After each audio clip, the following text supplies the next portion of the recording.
Selamat pagi. Perkenalkan, nama saya Putu Adi Suryawan. Saya adalah mahasiswa program studi Magister Ilmu Keperawatan Peminatan Keperawatan Medikal Bedah, Fakultas Ilmu Keperawatan Universitas Indonesia Angkatan tahun 2020. Hari ini saya akan membawakan video pemeriksaan fisik pada sistem gastrohepatobiliar. Semoga video yang saya buat dapat bermanfaat bagi kita semua, khususnya bagi pengembangan ilmu keperawatan. Terima kasih.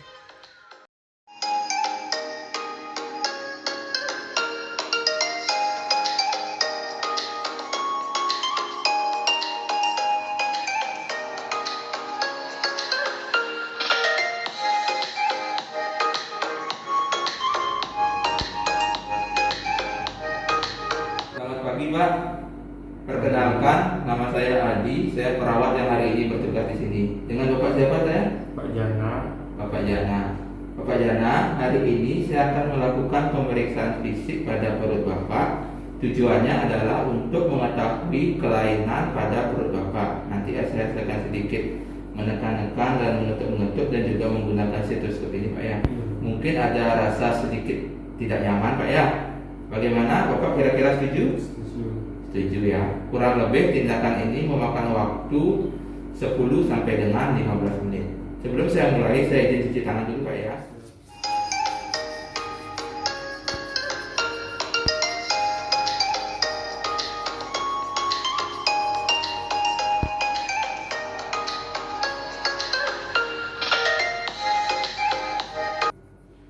Selamat pagi, Pak. Sebelum saya memulai pemeriksaan fisik, saya akan sedikit melakukan wawancara terkait dengan riwayat pemeriksaan atau riwayat kesehatan Bapak ya, Pak ya. Saat ini keluhan apa yang paling Bapak rasakan, Pak? Rasa begah di perut dan nyeri, Pak. Rasa begah di perut dan nyeri ya. Kira-kira apa kondisi yang menyebabkan nyeri pada perut Bapak kira-kira? Karena saya sering makan pedas dan banyak aktivitas. Oh, artinya kalau Bapak beraktivitas terlalu banyak atau sering makan yang pedas-pedas, perutnya terasa nyeri, Pak ya? Nyeri dan kembung, Pak ya? Iya. Terus kalau boleh saya gambarkan bagaimana kualitas nyeri yang Bapak rasakan. Apakah nyerinya seperti ditusuk-tusuk, perih, ada rasa terbakar pada perut, atau rasa tertindih, atau Bapak sulit untuk menjelaskannya? Rasanya perih dan tertusuk-tusuk seperti itu. Rasanya perih dan tertusuk-tusuk ya. Iya. Lalu Bapak bisa menunjukkan lokasi nyeri perutnya Bapak? Coba ditunjukkan, Pak. Lokasinya di sini. Oh iya, artinya di perut bagian atas, Pak ya. Lalu bila saya memberikan rentang nyeri antara 0 sampai dengan 10, di mana 1 sampai 3 itu nyeri ringan, lalu 4 sampai 7 itu nyeri sedang, dan 8 sampai 10 itu nyeri berat. Kira-kira Bapak berada pada posisi nyeri nomor berapa, Pak ya? Nyeri sedang. Dari sedang antara 4 sampai dengan 7, nomor berapa kira-kira, Pak? 5. 5 ya, artinya skala nyeri Bapak derajat 5 ya. Kira-kira waktu munculnya nyeri ini saat apa, Pak? Pada saat pagi hari, siang hari, atau malam hari? Tidak tentu, Pak. Tidak tentu, Pak ya, artinya dapat muncul sewaktu-waktu seperti itu. Ya, ya, Pak. Lalu terkait dengan pola diet yang Bapak alami saat ini, apakah Bapak memiliki keluhan seperti penurunan nafsu makan? Tidak ada. Tidak ada keluhan penurunan nafsu makan. Lalu apakah ada keluhan mual dan muntah? Ada. Ada. Keluhannya mual atau muntah, Pak? Mual dan muntah. Mual dan muntah. Munculnya mual muntah itu kapan, Pak? Apakah saat terlambat makan atau sewaktu-waktu? Saat terlambat makan. Saat terlambat makan, Pak ya. Terus apakah Bapak ada mengalami masalah pada kemampuan menelan, seperti sulit menelan seperti itu, Pak? Tidak ada. Tidak ada, Pak ya. Terus untuk frekuensi makannya Bapak sehari makan berapa kali? Bisa 2 sampai 3 kali. 2 sampai 3 kali. Teratur apa tidak, Pak? Tidak teratur, Pak. Tidak teratur ya. Lalu apakah Bapak mempunyai pantangan diet atau diet khusus? Tidak ada. Tidak ada, ya. Lalu saya sedikit bertanya tentang pola buang air besarnya Bapak, Pak ya. Pada saat Bapak buang air besar itu, apakah ada keluhan seperti diare atau konstipasi, sulit BAB? Ada sulit BAB. Sulit BAB. Untuk frekuensi buang air besarnya Bapak dalam sehari itu, apakah setiap hari atau bagaimana? Apa setiap 2 hari sekali Pak? Bisa 2 hari sekali. 2 hari sekali Pak ya. Apakah lembek atau keras? Keras. Keras. Terus apakah ada darah atau lendir pada saat Bapak BAB itu Pak? Biasanya ada. Pernah ada darah ya? Ada. Pernah ada darah ya? Banyak atau sedikit? Sedikit. Sedikit ya. Terus apakah Bapak memiliki riwayat hemoroid? Tidak ada. Tidak ada riwayat hemoroid. Terus apakah Bapak sering buang angin Pak ya? Kayak kembung itu sering buang angin jadi ya? Sering kembung, sering buang angin Pak ya. Terus apakah Bapak ada keluhan sulit kencing atau sering kencing pada malam hari? Tidak ada. Tidak ada. Lalu terkait dengan penyakit yang sebelumnya Pak, apakah Bapak mempunyai riwayat penyakit perut yang sebelumnya, penyakit saluran pencernaan? Mah, Pak. Oh, punya riwayat penyakit mah. Iya. Sudah lama Pak? Sudah lama. Kira-kira berapa lama? Ya, setahun ini lah Pak. Setahun ini. Terus apakah Bapak ada mengkonsumsi obat terkait dengan penyakit mahnya? Tidak ada. Tidak ada. Apakah Bapak ada riwayat operasi? Tidak ada. Tidak ada. Lalu apakah Bapak ada riwayat mengkonsumsi alkohol atau obat-obat? Kadang-kadang alkohol. Kadang-kadang alkohol ya, tapi tidak sering ya. Iya. Lalu apakah Bapak mempunyai riwayat perjalanan ke daerah-daerah tertentu yang memiliki penyakit penularan saluran pencernaan Pak? Tidak ada. Tidak ada Pak ya. Ya, terima kasih banyak Pak.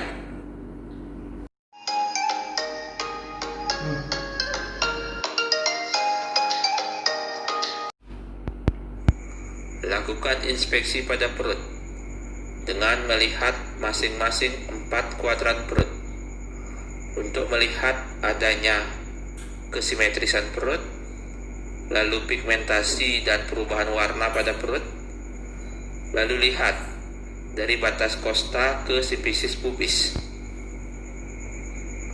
lalu perhatikan pemisahan otot rectus abdominis yang dilakukan dengan cara menginstruksikan pasien untuk mengangkat kepala dan bahu. Bapak minta tolong diangkat kepala dan bahunya sekalian Pak ya.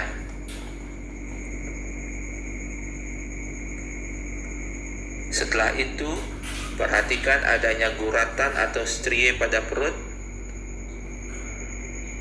Perhatikan tanda-tanda trauma yang jelas terlihat pada perut. Lalu perhatikan gerakan pernafasan. Perhatikan apakah terdapat massa atau nodul pada perut. Lalu kita perhatikan gerakan peristaltik yang terlihat bergerak miring secara perlahan dari perut bagian atas ke perut bagian bawah. Lalu kita observasi umbilikus tentang bagaimana letaknya, lalu bandingkan dengan permukaan perut. Observasi adanya tanda Callen sign, di mana merupakan tanda kebiruan pada umbilikus. Auskultasi.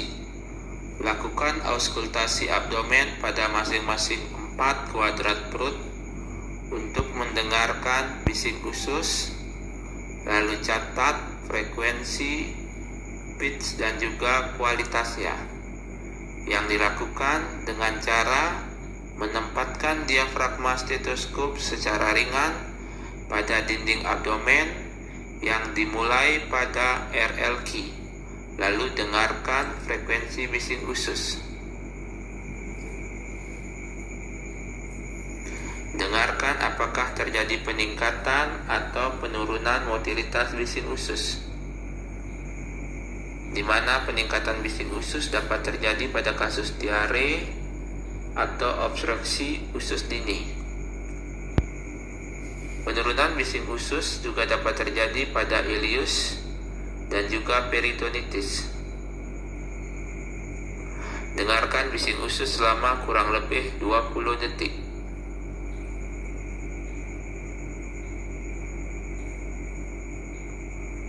Dengarkan adanya bruit. Bruit hepatik menandakan adanya karsinoma hepar dan hepatitis alkoholik.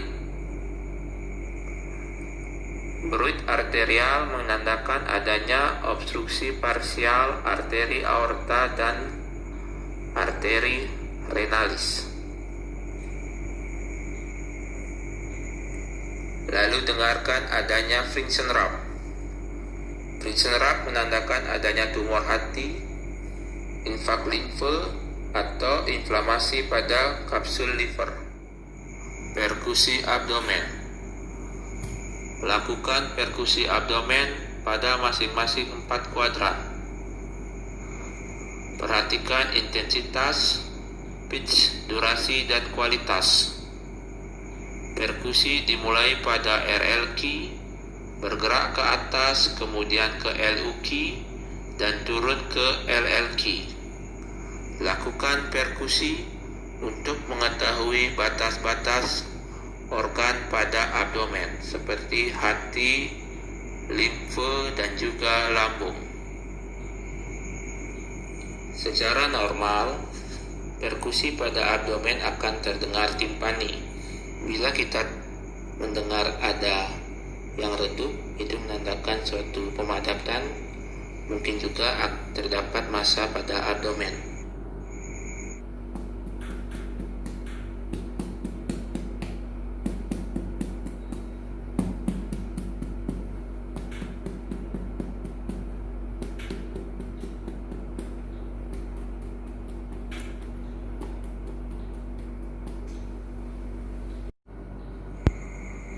Lakukan perkusi pada kandung kemih,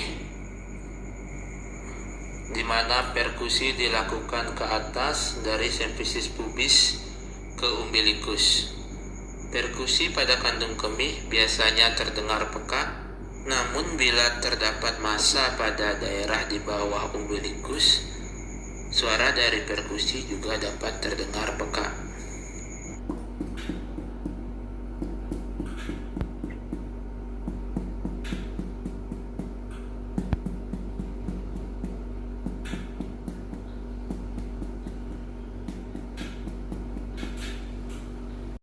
Lakukan perkusi pada hati untuk mengetahui batas-batas hati ataupun untuk mengetahui pembesaran dari hati.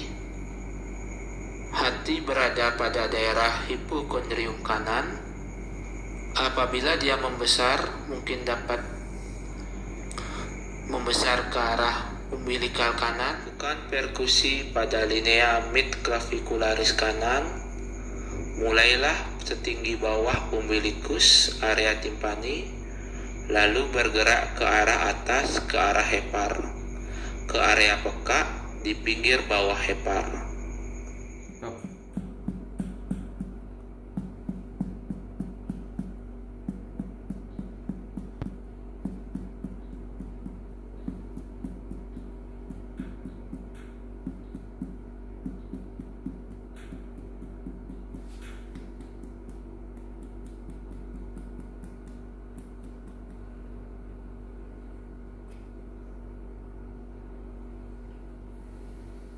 Selanjutnya, lakukan perkusi dari arah paru pada linea midclavicularis kanan, ICS 2 ke arah bawah ke daerah hepar. Dengarkan sampai suara dari sonor berubah menjadi peka.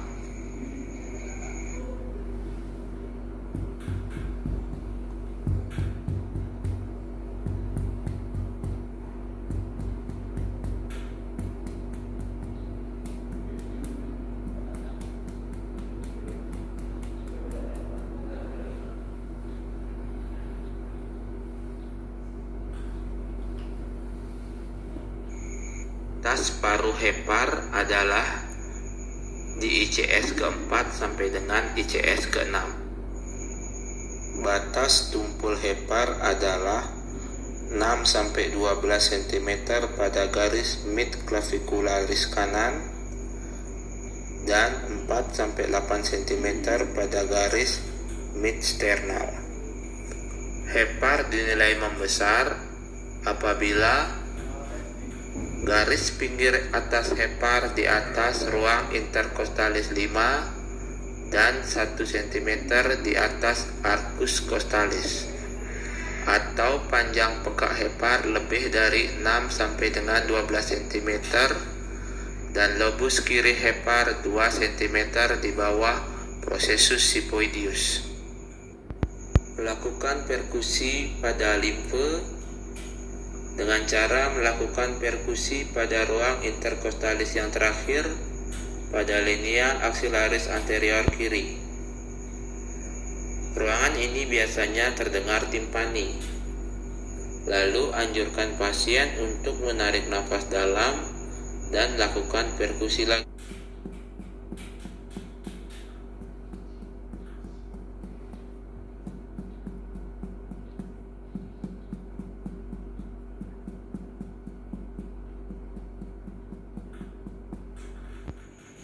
Bila limpa normal, maka suaranya akan tetap timpani. Perubahan suara perkusi dari timpani ke pekak pada saat dilakukan inspirasi ini menyokong pembesaran limpa. Kadang-kadang mungkin saja terdengar pekak dalam inspirasi, tapi limpa masih normal. Hal ini memberikan tanda positif yang palsu. Sebelum saya melakukan palpasi pada perut Bapak, saya pastikan bahwa Bapak tidak mengalami geli dulu Pak ya. Bapak meraba perutnya dulu. Apakah geli Pak? Tidak. Nanti saya akan merabanya. Ada geli? Tidak. Tidak ada. Oke Pak, saya lanjutkan pemeriksaannya Pak ya. Lalu kita lakukan palpasi superficial terhadap keempat kuadran perut. Di sini kita dapat menentukan apakah ada tanda-tanda nyeri pada saat kita melakukan palpasi ringan, lalu apakah ada otot perut yang tegang, atau apakah terdapat massa pada saat kita melakukan palpasi ringan ini. Kanan pada perut Bapak, apabila terasa nyeri tolong disampaikan ya Pak. Lalu pada saat melakukan penekanan, perhatikanlah wajah pasien saat dilakukan palpasi, apakah terjadi ekspresi nyeri.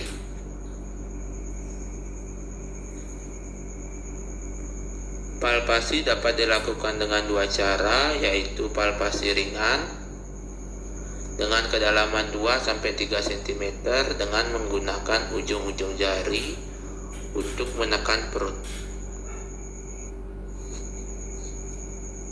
Lalu palpasi dalam dapat dilakukan dengan cara melakukan penekanan dengan kedalaman kurang lebih 4-5 cm dengan menggunakan telapak tangan dan buku tangan untuk menekan dinding abdomen. Selanjutnya, lakukan palpasi hepar, di mana kita ketahui berdasarkan hasil perkusi tadi bahwa hepar berada pada ICS ke-4 sampai dengan ICS ke-6 mid clavicula kanan. Palpasi hepar dilakukan untuk mengetahui apakah ada pembesaran pada hepar, yang dilakukan dengan cara meletakkan tangan kiri kita di bawah iga belakang pada daerah torakal 10 sampai dengan 12, lalu anjurkan pasien untuk miring sedikit. Lakukan palpasi ringan dengan cara menganjurkan pasien untuk membujitkan perutnya, lalu kita lakukan penekanan pada hepar, atau dapat dilakukan dengan cara menginstruksikan pasien untuk melakukan inspirasi dalam.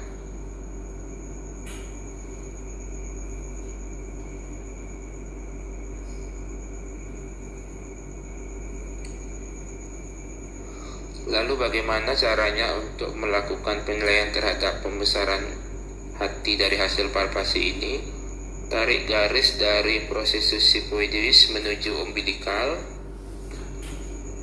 Lalu kita tentukan berapa sentimeter pembesaran hepar dari umbilikus dengan cara meletakkan jari-jari kita dari prosesus sigmoides menuju ke umbilikal. Nah, seperti ini saya letakkan 5 jari saya di bawah prosesus sigmoid. Lalu kita tentukan berapa jari pembesaran dari prosesus sigmoid menuju umbilikus. Nah, di sana kita dapat menentukan pembesaran hepar. Misalnya saya letakkan jari saya di sini. Nah, ini artinya terjadi pembesaran hepar 6 jari di bawah prosesus sigmoides. Namun apabila terjadi pembesaran di daerah sini, maka kita tentukan dari arcus costarum. Misalnya di sini. Nah, di sini arcus costarum. Kita letakkan tangan kita di bawah arcus costarum. Kita letakkan tangan kita di linea mid clavicula menuju umbilikus.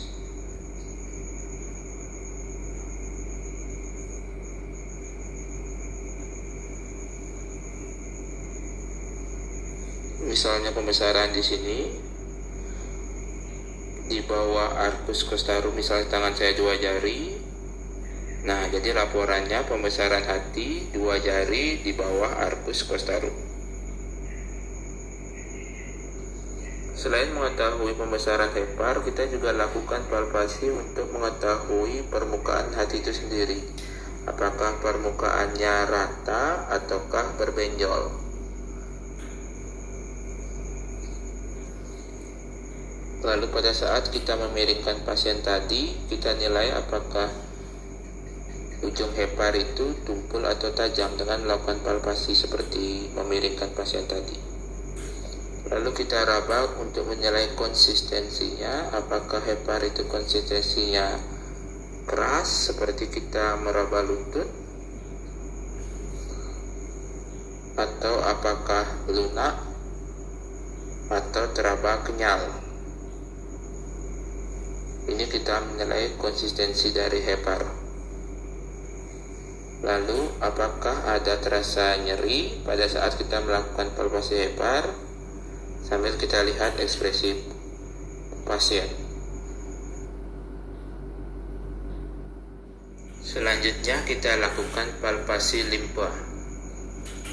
Limpa terletak di daerah hipokondrium kiri, di mana apabila terjadi pembesaran dapat kita nilai dengan melakukan penarikan menggunakan metode garis Subner. Garis Subner ini ditarik dari arcus costalis, lalu ke umbilikus, lalu ke sias kanan.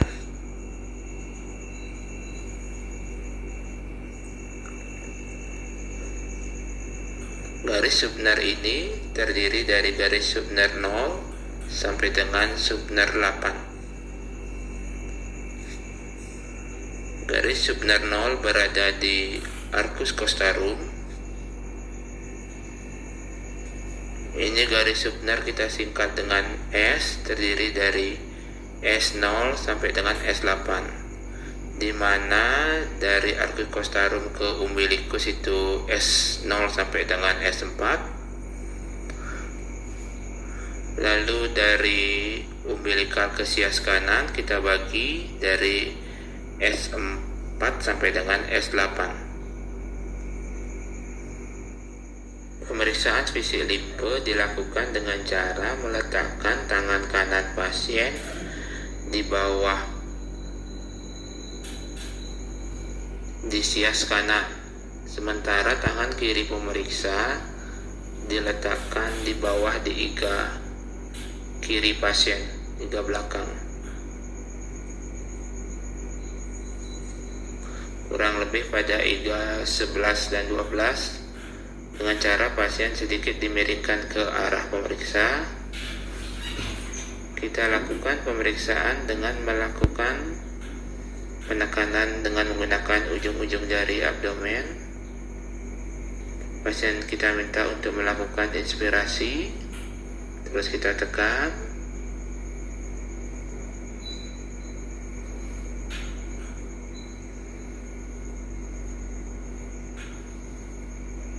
Ya. lakukan penekanan menuju ke arah kiri. Bila tangan pemeriksa bisa masuk ke bawah iga, ini berarti tidak terjadi pembesaran limpa.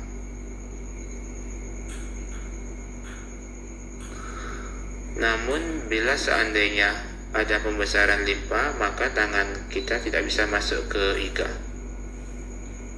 Maka kita usul pembesaran dari limpa tersebut. Misalnya kita temukan pembesaran pada daerah S2.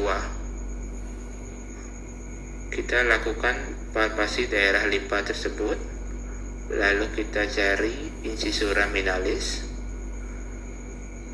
Kalau kita menemukan adanya incisura rinalis, itu berarti pasti limpa.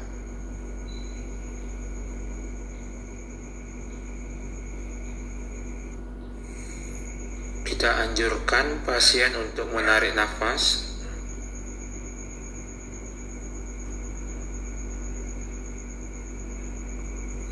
Kita anjurkan pasien untuk menarik nafas dalam. Kemudian kita usahakan untuk meraba puncak atau pinggir dari limpa sampai limpa mengenai ujung jari. Lalu catatlah adanya nyeri atau nyeri tekan, nilai dari konstur limpa tersebut.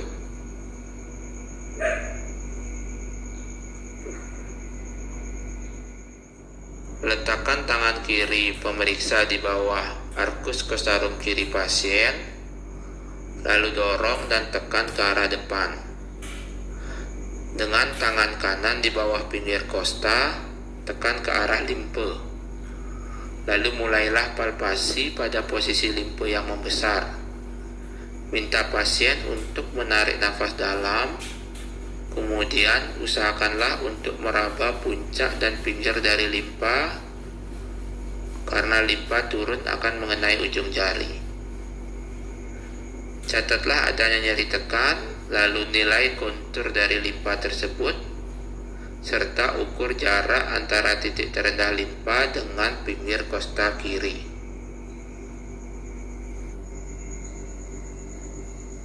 Palpasi ginjal dengan melakukan pemeriksaan balotemen. Tangan pemeriksa berada di bawah pinggang pasien, sedentang dengan torakal 12. Lalu minta pasien untuk diangkat sedikit.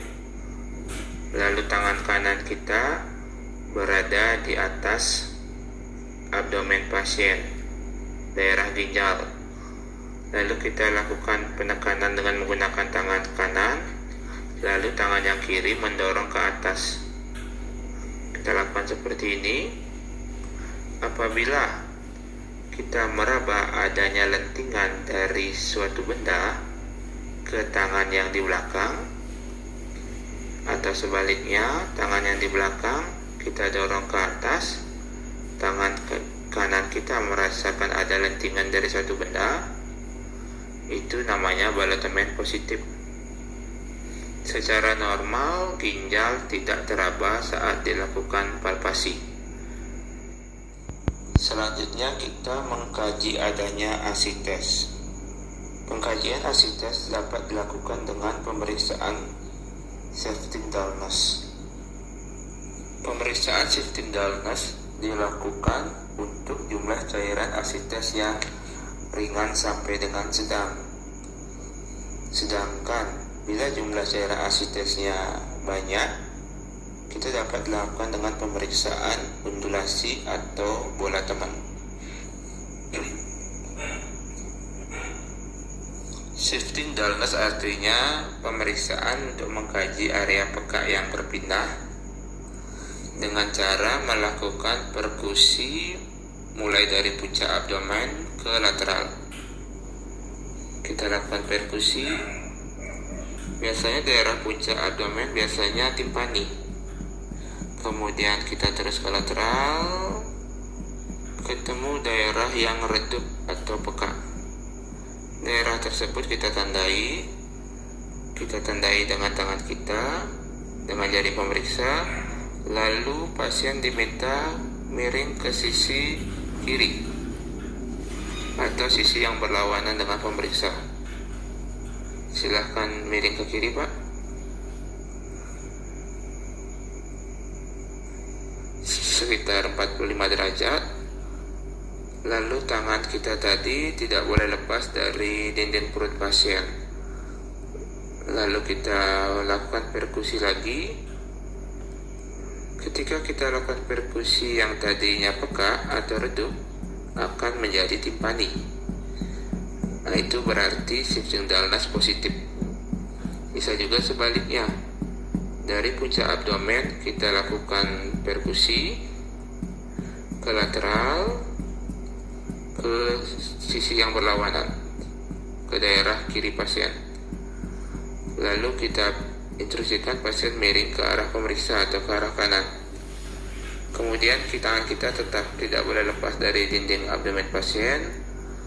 Sesudah posisi miring tadi, kita lakukan perkusi lagi.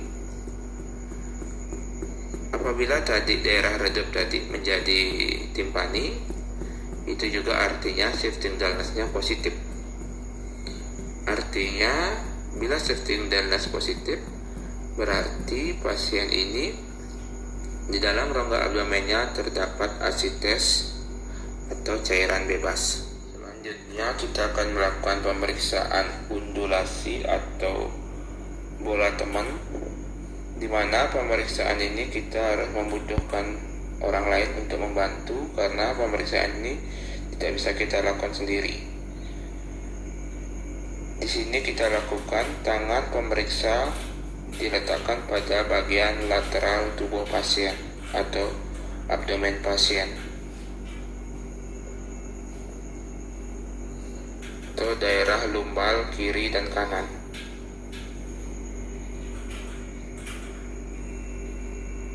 Sedangkan tangan pemeriksa yang lain diletakkan di atas abdomen di area linea mediana abdomen. Lalu kita lakukan seperti ini.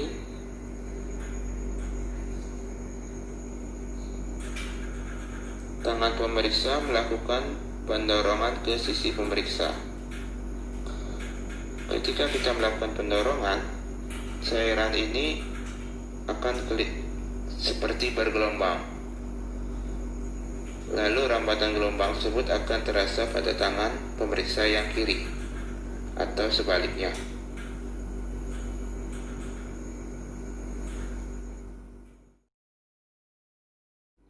Bapak, tindakan pemeriksaan fisik pada perut Bapak hari ini sudah selesai. Ada sedikit mungkin temuan yang saya temukan namun tidak terlalu bermakna. Nanti untuk selengkapnya kita akan melakukan pemeriksaan penunjang seperti pemeriksaan ronsen perut atau BOF dan juga pemeriksaan USG untuk memastikan penyebab nyeri pada perut Bapak. Kira-kira bagaimana perasaan sekarang setelah dilakukan pemeriksaan, Pak? Apakah ada keluhan? Tidak. Baiklah, Pak. Saya permisi kembali dulu ke ruang perawatan. Nanti saya akan kembali lagi kurang lebih jam 12 siang untuk memberikan obat dan melakukan pemeriksaan tekanan darah Bapak, Pak ya. Saya permisi dulu, Pak ya. Selamat siang.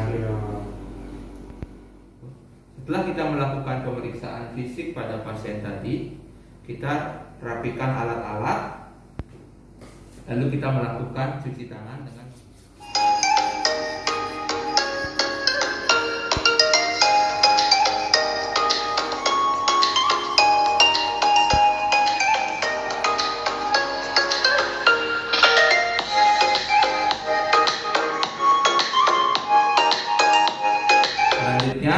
hasil temuan dan pemeriksaan tadi kita dokumentasikan dalam catatan keperawatan. Pemeriksaan fisik abdomen atau gastrointestinal hari ini sudah selesai dilakukan. Dari hasil pemeriksaan fisik terdapat beberapa kelainan yang ditemukan seperti terjadi pembesaran hati. Namun untuk pemeriksaan penunjang lebih lanjut kita akan berkolaborasi dengan tim medis untuk melakukan pemeriksaan penunjang seperti pemeriksaan penunjang BOF untuk mengetahui fungsi dari usus, lalu pemeriksaan USG yaitu USG abdomen dan juga pemeriksaan penunjang lainnya. Demikianlah pemeriksaan fisik dari saya. Selamat pagi dan sampai jumpa.